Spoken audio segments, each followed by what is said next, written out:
Talking with Coach Darren McKay with the Curtis Vikings, 3-0. That's got to feel good, Coach. But again, starting it felt like off to a bit of a slow start. Again, I'm not trying to make excuses, but when you get things you have to play on Thursdays, and we talked about why you have to play on Thursdays. Again, it's a lack of officials, and but that's kind of the new normal now, right? You just kind of have to get used to it. It is, and that's. We'd rather play on a Thursday than on a Saturday. If you ask, most high school coaches, it makes it a really short week for preparation because you're trying to finish that one up, but then you're also got to get ready for that next week. So it's tough to get ready to play for that game. But now we have that extra day now to get ready as we head into a really important game next week. And like we said, if our kids don't understand what a trap game is, before the game they know what it is now. And we talked about it during the week that you come off of a really emotional win. And then in the back of their mind, they're 16, 17, 18-year-old kids.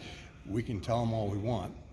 ER's next week. You got to play the team that's in front of you, but we got ahead of ourselves a little bit. And it was nice for us to be able to rally in the second half, but that's exactly what we looked like in the first half. You know what, Coach? I love it when I hear coaches say, they're 16, 17, and 18, but we can sit there and watch 28, 29, and 30-year-olds do the same thing in the NFL, right? It is such a natural reaction, it really is. And it's tough. And like you say, you can try and coach, but until that kind of hits them in the face, and it's kind of good to get some of these challenges hit in your face. I'm sure you would like to have no challenges. Yes.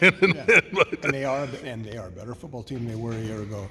They're better coached, and those kids played hard. And again, you mentioned last week that you thought you might be able to take advantage of Sumner on their back end. You thought that might be kind of their weak spot.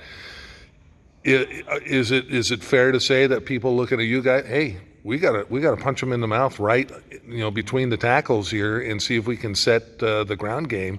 It's 2 weeks in a row. You've given up quite a few yards on the ground. Is that the big focus? I would think that's what people look at. I mean, we score a lot of points, and we have for the last couple of years. And if I was on the other side too, so if you can run the ball and run it successfully, and that keeps that clock moving.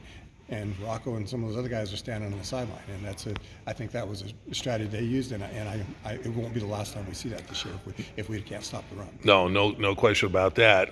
But on the flip side, your defense, who again, you guys came away with a win last week, but they did struggle against a very good offense there. In fact, both offenses were amazing last week. But coming back this week, your defense has found some opportunities, took advantage of them, and then your offense stepped in. And look, you're not going to stop everyone every time. It's just not going to happen. And getting 3 takeaways. I mean, that's the defense. And even though they're running the ball at us and it's taking the clock away. An example, last week they did that, and then they missed that field goal. Well, that's a stop in that game because as we talked about, with only 1 punt in the whole game. And even really until the end, we get down there, we've given up 13 points. If we don't give that big kickoff and then the penalty on top of it, I don't know if they get in the end zone again. And if you play in the SPSL and you give up 13 points, it's not a bad night. Yeah, exactly.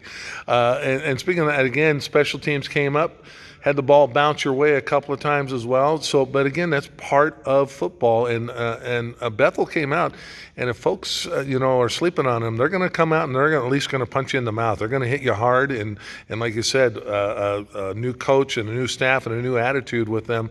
It won't surprise me if they catch someone sleeping. I think that's why in most of the preseason, the preseason poll or coach for our league, most people had them in that that 6th spot, which would get them in. And that's what they were last year.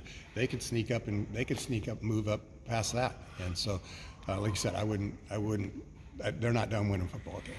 Well, the SPSL every week is going to be interesting. There's no off weeks. It doesn't seem like. I mean, it may look like it on paper, but you got to come to play.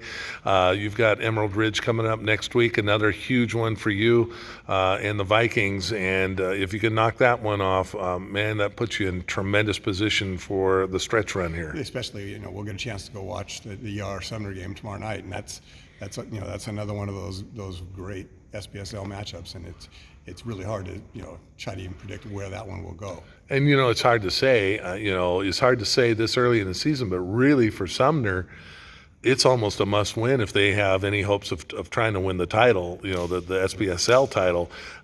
They can't afford to drop another one here, so that should be a heck of a game over there. I'm looking forward to watching it. All right, Coach, congratulations. Way to get to 3-0, and we'll see you again. All right, thank you.